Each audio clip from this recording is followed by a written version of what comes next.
Hello viewers, আসসালামু আলাইকুম। তোমরা সবাই কেমন আছো কমেন্টে জানিয়ে দিও। আশা করি সবাই ভালো আছো। আজ আমি পাঙ্গাস মাছের মাথা, লেজা আর কয়েক পিসের রেসিপি করব। কি কি দিয়ে করব সেটাই তোমাদের মাঝে শেয়ার করব।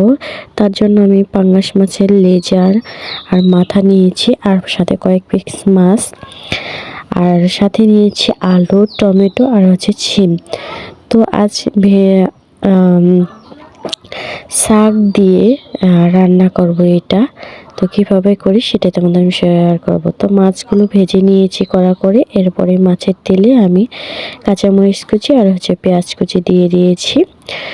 তো এখন আমি এগুলো বাদামি কালার করে নেব ভেজে। তো আজ বাসায় তেমন মানুষ নেই, আমি এরা দুজন আমার, তো এজন্য আজ মাছ তেমন বাড়িয়ে নিইনি, যেটা নিয়েছি ওটাতেই আমাদের হয়ে যাবে। তো আবার অন্য আইটেমও রান্না করব, এজন্য বেশি নিইনি। তো হচ্ছে পেঁয়াজগুলো বাদামি কালার করে নিয়েছি, এরপর পানি দিয়ে দিলাম মশলা কষানোর জন্য। এখন এক এক করে আমি প্রথমে দিয়ে দিয়েছি আদা রসুন বাটা, তো এরপরে দিয়েছি হলুদ গুঁড়ো, আর দিয়ে দিচ্ছি মরিচ গুঁড়ো। তো সব কিছু দেওয়া শেষে আমি মরিচটি একটু বাড়িয়ে দিলাম। তো দিয়ে এখন আমি একটু নাড়াচাড়া করে দিচ্ছি যাতে একটু দলা পাকিয়ে না যায়, আর দিয়ে দিলাম স্বাদ মতো লবণ। তো তরকারিতে আর একটু পরিমাণে তেল দিয়ে দিলাম।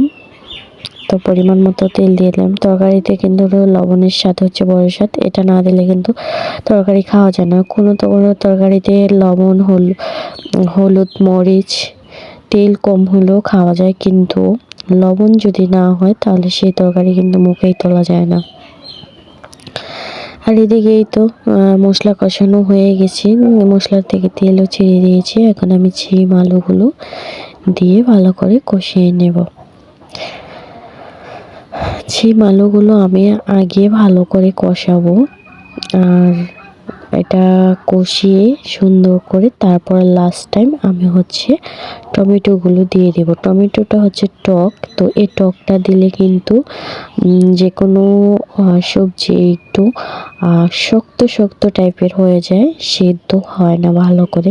এজন্য টমেটোটা হচ্ছে আমি লাস্ট টাইম দিয়ে দেব। তো ঢাকনাটা এভাবে দিয়ে দিলাম যাতে ঢাকনাতে তেল না ভরে। তো তেল ভরলে আমার একটু আনইজি ফিল হয় রান্না করতে ঢাকনা, এই জন্য এইভাবে মাঝে মাঝে দিই। বড় ঢাকনা না, এটা একটু ছোট টাইপের কড়াইয়ের মাপের নয়, এই জন্য। তো এই তো এদিকে কিন্তু শিম আলুগুলো প্রায় দেখতেই পাচ্ছ কি সুন্দর করে কষানো হচ্ছে।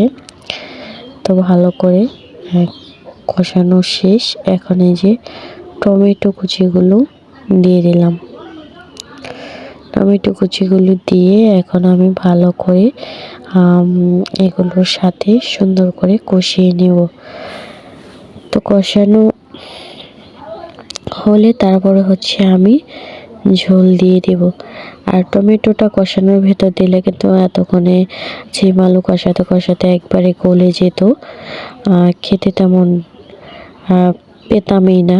তো এখন কিন্তু আস্ত আস্ত থাকবে, আর এটা কিন্তু গলবে না, নরম হবে, একবারে তুলতুলে নরম হবে, সেদ্ধ ভালো হবে, কিন্তু গলবে না।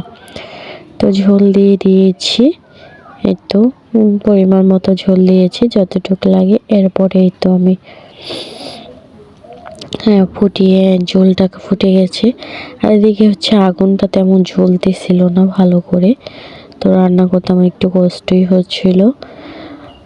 ছোট্ট চুলা, আর এদিকে হচ্ছে আগুনটা তেমন জ্বলে না। তো এই তো আমি হচ্ছে মাছগুলো দিয়ে দিয়েছি, মাছের মাথা, লেজা, যেটা নিয়েছিলাম পিস সবগুলো দিয়ে এখন আমি ঝোলে ডুবিয়ে দিয়েছি। ঝোলটা যাতে মাছের গায়ে বেঁধে লবণে এবং ঝোলে একসাথে সুন্দর মতো অ্যাডজাস্ট হয়। আর ঝোলটা কিন্তু মাছের, এই তো তরকারিটা নামিয়ে নিয়েছি কড়াইতে করে, তো আজ কড়াইতেই থাকবে। তো এই তো তরকারি ফাইনাল লুক। ভিডিওটা ভালো লাগলে কিন্তু অবশ্যই চ্যানেল